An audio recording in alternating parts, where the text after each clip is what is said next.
Welcome to the Bald Brad Show. Our lead story of the day is regarding yesterday's White House press briefing, where the messaging that's coming out from this administration is truly baffling and confusing, not just to me, but also to all the reporters in the room, because they are questioning her hard and at times even debating her on these sentencing laws in Washington, D.C., where Joe Biden said, well, he's going to veto it, and now he's swung the other direction, say he's going to sign off on it. Well, what was the reason for the change? Wait till we get into that. And she's being questioned once again on the student loan debt forgiveness that the Supreme Court is hearing. We got it all packaged for you nicely today, folks. Before we jump into all this, make sure you head over to our brand new website, baldbrad.com, which is a one-stop shop for y'all. Link is in the description. You can catch our podcast there. You can watch our YouTube videos, read our blog posts. We got it all for you. And if you didn't hear the big reveal over the weekend, we also got a book launching March 13th. On Amazon as well as Barnes & Noble's, titled Trojan Horse, How the Left is Destroying America. Folks, this book completely obliterates and destroys the progressive left and the Democrat Party's ideology, because it is their ideology that is going to destroy this country from the inside out, much in the same way of how the Greeks sent in the Trojan horse during the Trojan War to destroy Troy from the inside out. The progressive left's ideology is going to do the same thing with the United States, unless we recognize it and equip ourselves with the information we need to dismantle and destroy their narrative, their ideology, and the book does just that. If you love Ben Shapiro, Michael Knowles, Andrew Klavan, Matt Walsh, the guys from the Daily Wire, if you love Charlie Kirk, Sean Hannity, Tucker Carlson, all the big conservatives, Republicans, you're going to love this book, folks. It's a must read. You could buy the ebook now and pre-order a paperback and hardcover version as well by heading over to Barnes & Noble's or Amazon, or clicking the link on our website. Make sure you pre-order yourself a book today. Again, it releases March 13th. And if that wasn't enough, we also got a store here for y'all. We got merch. If you go again to our store on baldbrad.com, you can get yourself a t-shirt right now. These shirts are awesome. They're awesome quality, and they look really sick, folks. We got our own image. We got our own setup. We got mugs. We got hats. We got stickers. We got hoodies. We got it all, folks. Head over to baldbrad.com if you haven't already. Get yourself the book, get yourself some merchandise, some swagger, and look good and look like an American patriot, because let's be honest, folks, Bald Brad Show viewers are American patriots, and we uphold the values of this great nation. Again, head over to baldbrad.com or get yourself a copy at Amazon or Barnes & Noble's. Well, with that being said, we have our first reporter, Zeke Miller from the Associated Press, questioning her on the sentencing laws that Joe Biden was going to veto, but now he's going to sign off on from Washington, D.C. Let's go ahead and roll it. Welcome back, Peter. The President just tweeted maybe 2 minutes ago regarding the D.C. Home Rule, saying he would sign the resolutions that should be passed the Senate to overturn the changes to D.C.'s criminal code. The President spoken a bit about his support for D.C. Statehood in the past, but why does he believe that he should step in where the residents of D.C.'s elected representatives pass these changes? Why does he believe that he should substitute his wisdom and judgment for theirs? So look, I mean, just to double down and triple down on what the president has said for decades, which is that he believes every city should have the right to self-government. That is still the same case. That hasn't changed anything. He has long believed that D.C. statehood should be something that the residents of D.C. should be allowed. Again, that hasn't changed. But this is different. The way that we see this is it's very different. This is the D.C. Council put changes forward over the mayor's objections, and the president doesn't support changes like lowering penalties for carjacking. So this piece is different, but again, it doesn't change the administration strongly supporting H.R. 51, which would have made D.C. the 51st state. That is something that he still very much supports. I just want to pause it and we'll continue, because if you're confused, just as I am, based on what she's saying, that's okay, because we are all confused. And it's not just us. It's also the reporters in the room. And we'll get to it, because boy, oh boy, they start hashing out here going, how does that make sense? You can't have both happen at the same time. All the while she will say both could happen at the exact same time. If that doesn't make sense, it will in just one moment. Let's continue. And we're going to continue to call on Congress to provide a swift and orderly transition to statehood for the people who live here in D.C. I was hoping you could explain a little bit why this is different, just because it's different. The president believes that every city should have the right to self-government, except if he disagrees with the outcomes of their governing process. Look, One thing that the president believes in is making sure that the streets in America and communities across the country are safe. That includes D.C. That does not change. That's why he puts forward a historic historical plan that he hopes Republicans in Congress would support, which is his Safer America plan. That is something that the president has led. When you think about keeping communities safe, when you think about making sure that we're also protecting our law enforcement and making sure that we have law enforcement in communities that continue to keep communities safe, that's something that he has led on. So when it comes to what this proposal brings forth, which is, really lowering penalties for carjacking, that's not going to, he doesn't believe that's going to keep our community safe. So if the bill comes, he's going to take action, as he said. Just another step in this, because the principle of the matter, the president's making a principled statement that he supports city self-governing. I think those two things. Trying to overturn their those two things could exist at the same time, right? We've heard that throughout our lives, right? I'm sorry, I just don't think they can happen at the same time. You can't push one messaging and then you're going to switch it and do the exact opposite that contradicts the first piece of messaging. So you can say that you're for policing and for all these things, but you're going to veto it. But then at the same time, you're going to inject yourself into that design of the way that they do things in Washington, D.C., and kind of overreach and step over the bounds of the elected officials of that area to go with the narrative that you want or not to go with the narrative that you want. I mean, you can't have both at the same time, but she's going to say that you can somehow. When we hear things that we may not agree with, that they both could exist at the same time, which is the president still thinks that D.C. should become the 51st state. That is something that he has supported for decades, not just these last couple of years. But he feels as president, he has the obligation as well to keep America's cities safe, to keep communities safe. And this is one step in a way to do that. That's it. Okay, So it continues here because when she starts saying both can happen at the same time, everybody's ears are kind of perked up going, well, that doesn't make sense. How is that possible? And so we have Justin here that's going to question her on this and kind of even basically debate her going, look, they both can't happen. And he's speaking logic and she's saying that she's being clear, but she's not being clear, as we've always hear her saying. But everybody, again, is confused. But let's hear the kind of the explanation that he has to say, his question, and what she has to say. That's it. Go ahead, Justin. Sorry, I just want to look back on that really quickly. Yeah. So is the principle here that the president believes in self-rule and autonomy, except if he believes that D.C. is passing laws that would leave its residents unsafe in some way? I don't think it's every piece of legislation. This is going to come to his desk, and he has a decision to make for the people of D.C. Right? He actually has a decision that is going to be put in front of him. Well, it's not a decision now; it's a precedent that he's setting. And, in the SAP that you guys issued, it said Congress should respect the district's autonomy to govern their local affairs. For too long, Washington residents have been deprived full representation, and the principle of taxation without representation. There is obviously a sort of immediate question about whether these changes done by the DC Council are smart or good policy, but there's also a principle about when the president would intervene to overrule the elected representatives. I get the question, Justin, I really do. And what I'm saying to you is that the president supports DC statehood. That has not changed. That is something that he has supported for the past 2 decades or more. Certainly, he was very clear about that during the campaign. We've been very clear about that the last 2 years. The president is this piece of legislation is being put forward to him that's going to become law, clearly, right, once he signs it. And it's a decision that he gets to make, right, to protect communities across the country. And this is a way that he believes that he can do that. He believes by signing this into law that it will protect communities, and so that matters. That matters. You all were asking me. More than the self-governance. No, I'm saying both things can exist at the same time. I'm not sure that they can. If I'm being honest, either you can make decisions for yourself, or I will make decisions for you. But that I believe in your best interests. The decision. Exactly. Packaged it even better than what I said earlier. Either you can decide what you want or somebody's going to decide on your behalf, and that person's going to decide on behalf doesn't necessarily go with the interest that you want. They might go with the interest that they want, which is happening with Joe Biden. Where before he said he was going to veto it, which we talked about in yesterday's episode, but now he's saying he's going to sign off on it. So why did he make the change? We'll get to that in just one moment.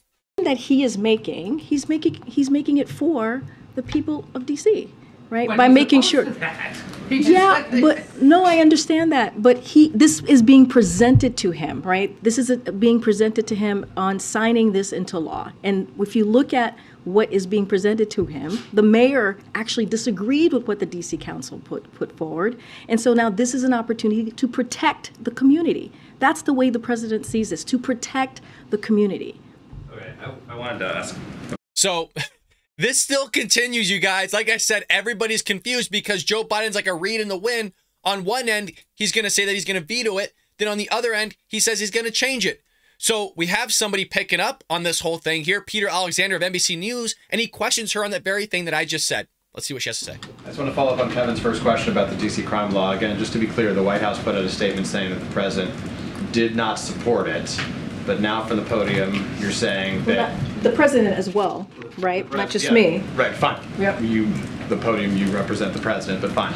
To be clear... No, but you heard directly from the president. Just want to make sure that that is clear. Even better. Makes it even better for me. Right? So That's why what I'm saying. It makes it even better. You heard it directly from the president. I'll ask you cleanly. Why would the White House say he does not support it, and then he would say he is not vetoing it, instead he is signing it? Which is to say, why should Americans believe the White House when it says it doesn't support something if the president's going to sign it no less? I understand. Folks, I'm sorry, but that sounds like a Peter Doocy question right there. That sounds like a Fox News question, and that's why I advocate for these reporters a lot, because it's a freaking great question. Phenomenal question from Peter Alexander of NBC News here. Let's continue. The question, Peter, I'm just telling you at this moment where we are currently with this piece of legislation that is going to be coming, that's coming from the Senate, that's going to be coming to the president's desk. He will sign it.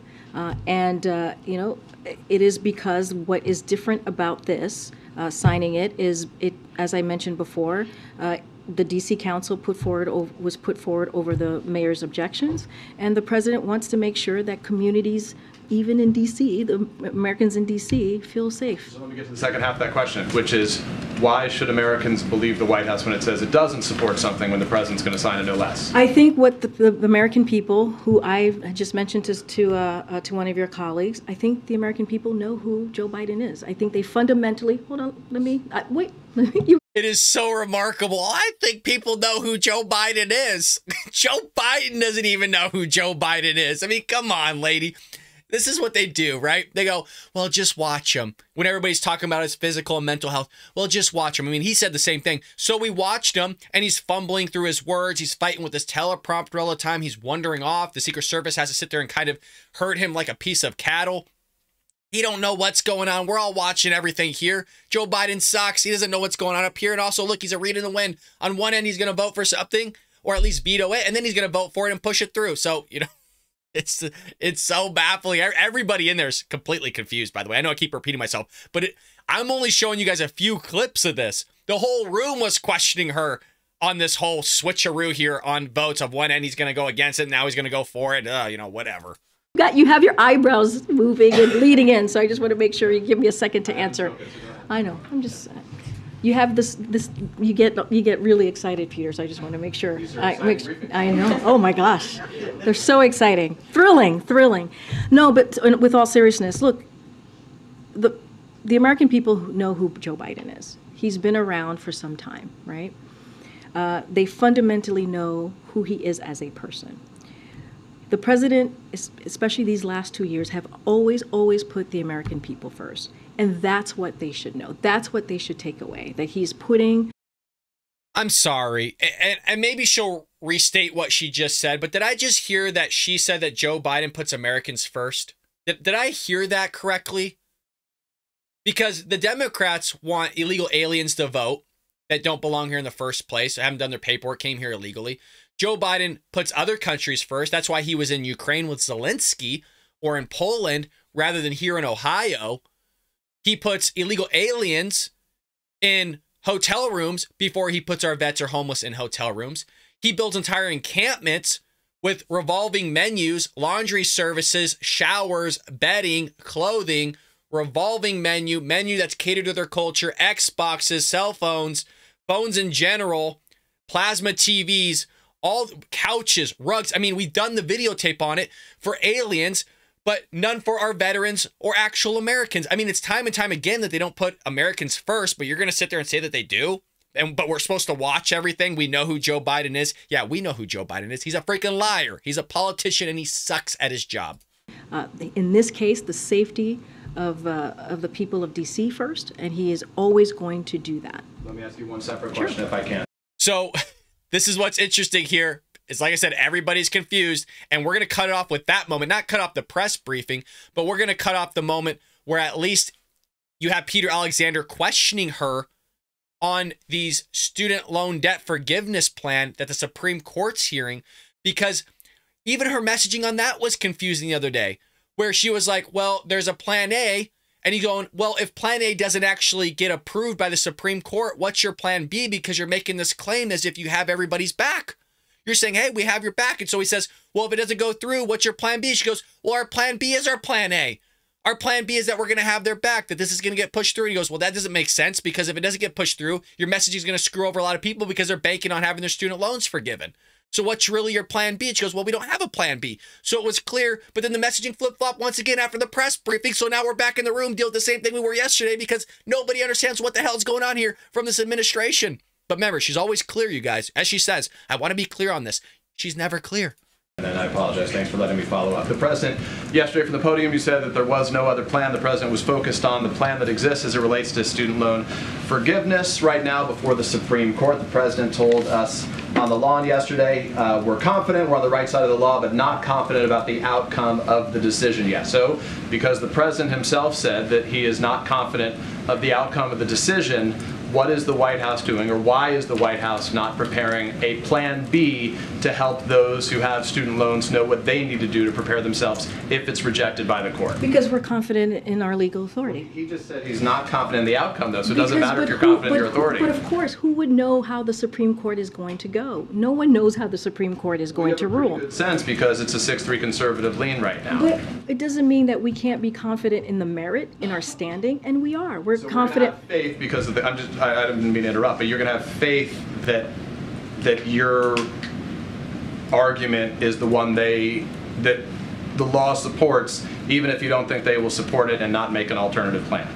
What I'm saying is, and that the president does not know how the Supreme Court will rule. That's of course. We never know in any case how the Supreme Court is going to rule.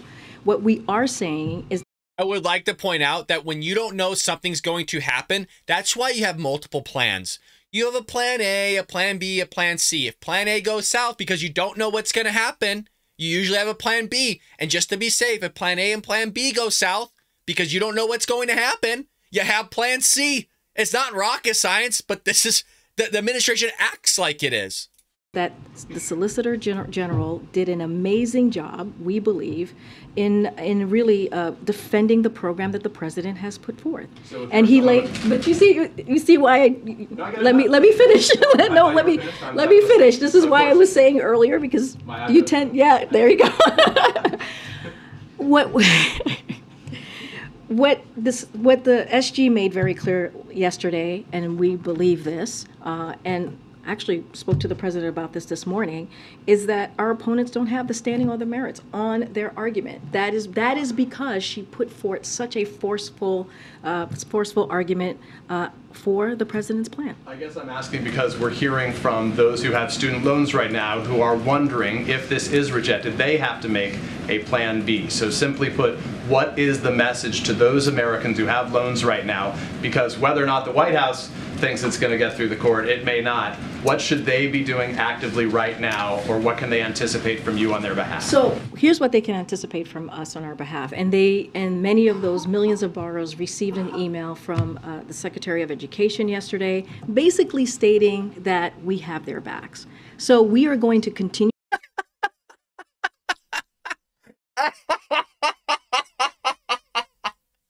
That's the plan B.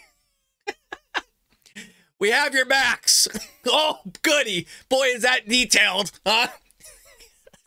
Rest assured, we're going to get you your money. Oh, my God. As we said yesterday, it's still hilarious to me that people are willing to put their faith into this guy. Folks, this is so asinine, it's ridiculous. What's your plan B, Karine? What is it? well, we have faith this is going to get pushed through, even though the president doesn't. And our plan B is, well, we got your back. Oh, goody, goody. Be rest assured that Joe Biden got you, folks. He's going to take good care of you. To fight For 2 months, right? You would extend it for 2 months. We're going to, well, there's two parts to that, right? We're going to extend it for 2 months, depending on the decision, right? That'll be 2 months after the decision, or January 30th, right? So that is what we've put up. I'm so sorry, June 30th, you're correct. But our message is, to your other question that you asked, is that we're going to have their backs. We are going to continue to have their backs, as the president has had the backs of Americans, whether you're in a red state, blue state, rural America, urban America. We will have your backs and continue to make sure that we fight for you so that you are not left behind. And that is what this plan is about. Good boy, sorry. You've been in. I mean, folks, and we're not even done yet. The message is so nuts. It is so crazy and it's so bad. So this would prompt another reporter to follow up on Pete Alexander's question on this whole thing about Plan B. Let's hear what this reporter has to say. On student loan forgiveness, you mentioned to Peter that your message to borrowers right now would be that you have their back. But if you're one of 40 million Americans whose now financial fate is up in the air, essentially, don't they deserve to know if having their back means that there's an actual backup plan in the works? Or if it's simply that you feel that the way that you've gone about this now is your best shot at this, do they deserve to know that too?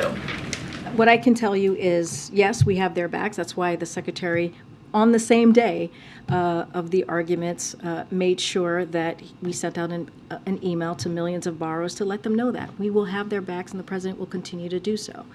We are, again, confident in our legal authority, as the president said yesterday, as I said yesterday as well, as I'm saying to all of you, in our legal, in our legal argument here. We think the SG, she did a fantastic job defending the president's program, the president's plan.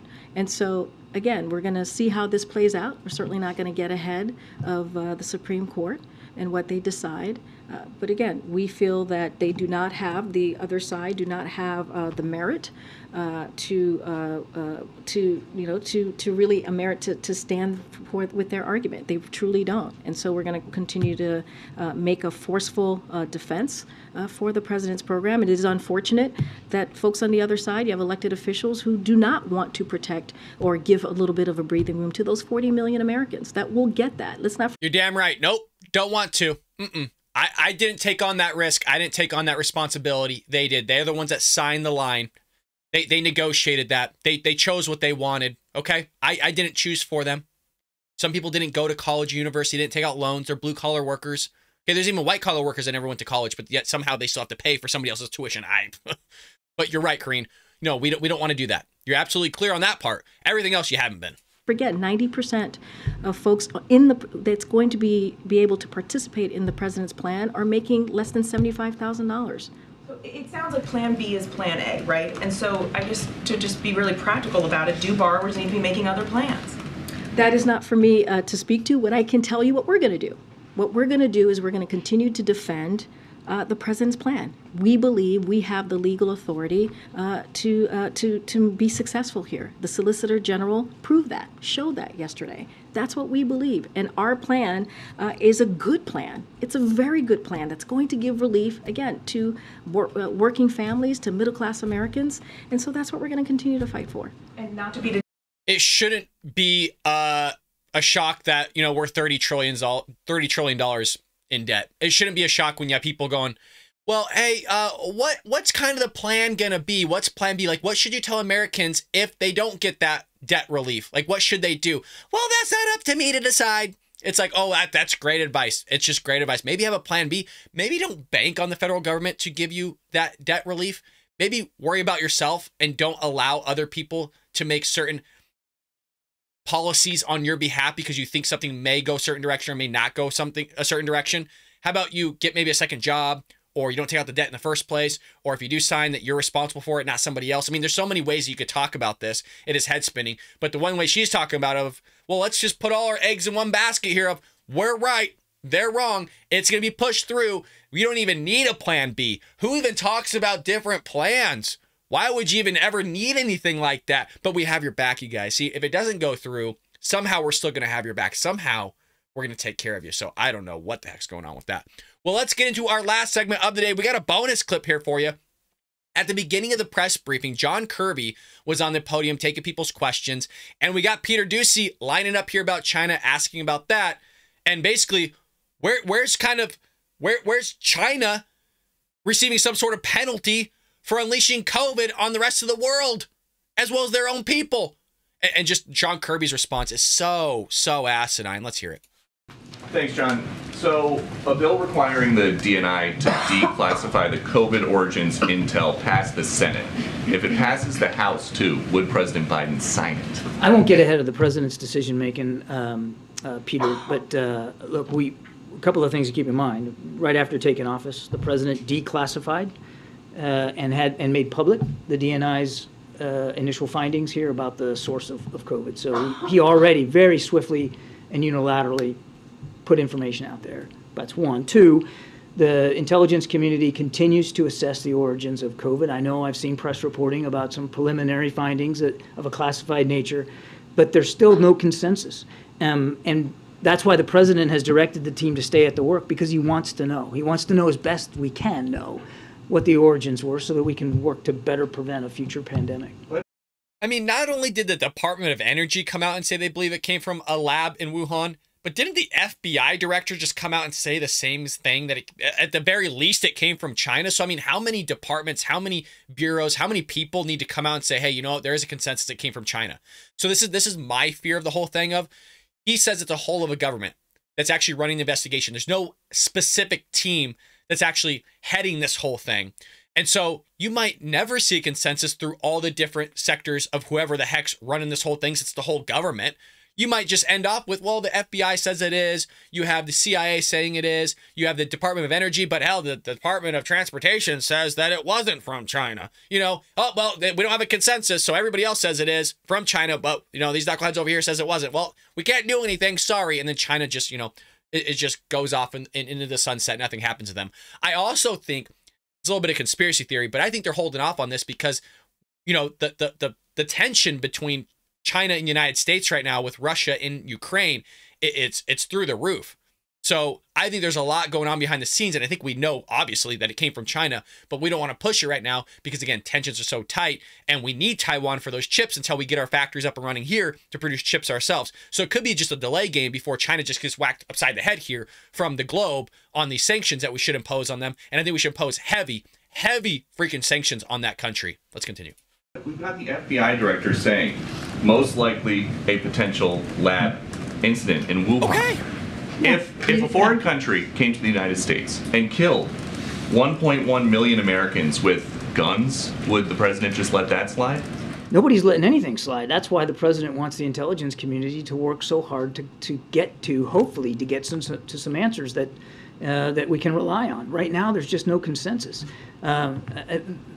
It's hard to take a look at what the president has done here in terms of declassifying and making public information already, in terms of the constant and consistent briefings to members of Congress in a classified and unclassified setting in just recent weeks on what the origins of COVID were, and on his tasking again to the intelligence community to keep at that work and come away from that thinking that he's not taking this seriously. Okay, 3 more. Okay. Well, it's been 2 years, and we're not really hearing constant updates on what the heck's going on with it. Sorry, did I say 2 years? Oh, forgive me. Over 2 years that this has been going on, and you still can't figure out where this came from. Just, I don't need a specific province. I don't need a specific lab. I would like that. I just want to know if it's from China or not. Well, we don't have a consensus of whether it came out from China. Everybody believes it came from China. That's why it was initially called the Wuhan virus. I don't know if we're ever going to get an answer, folks. And if we get an answer, it's definitely not going to be from the Biden administration. It might be from Trump or DeSantis or Nikki Haley, whoever's going to be the president of the United States next. Maybe Joe Biden's going to win again, because we all know how those elections go. But they aren't rigged, you guys, okay? We're on YouTube. They aren't rigged, all right? There aren't dead people voting. There aren't people voting from locations that physically don't exist, that you can actually go up and look in the registration, the register yourself, and see that there's no property there, but somebody's voting from there. Or illegal aliens voting. No, none of that is happening, you guys. None of that's happening whatsoever. If you haven't gone over to our channel, Join our membership, folks. It's $4.99 a month. It gives back to the channel, allows us to grow here. It puts money in advertising. It allows us to grow. It's not like I'm pocketing all this stuff. We want to make this channel bigger, get our voice and our words and our thoughts out there, conservative ideas to new viewers who haven't seen our content or our channel. And by you contributing, you really do make that happen. And we also have a book releasing March 13th here, titled Trojan Horse, How the Left is Destroying America. If you love Ben Shapiro, Michael Knowles, all the guys from the Daily Wire, Tucker Carlson, Sean Hannity, all those people, it's a book for conservatives, it's a book for Republicans, it's a book for American patriots, because this destroys the narrative of the Democrat Party and the progressive left. If you love to read or you know somebody that does, purchase, pre-order a copy right now by clicking on the link at our website or heading over to Amazon and just typing in Trojan Horse, How the Left is Destroying America. You get the ebook now, you get the paper version pre-ordered, and we will have a hardcover coming up in the next week and a half as well. Everything will be ready to go by March 13th, which is the day that everything unlocks for you to order from Amazon or Barnes & Nobles. Head over to our website, buy some merchandise, and folks, I will see you tomorrow here on The Bo Brad Show.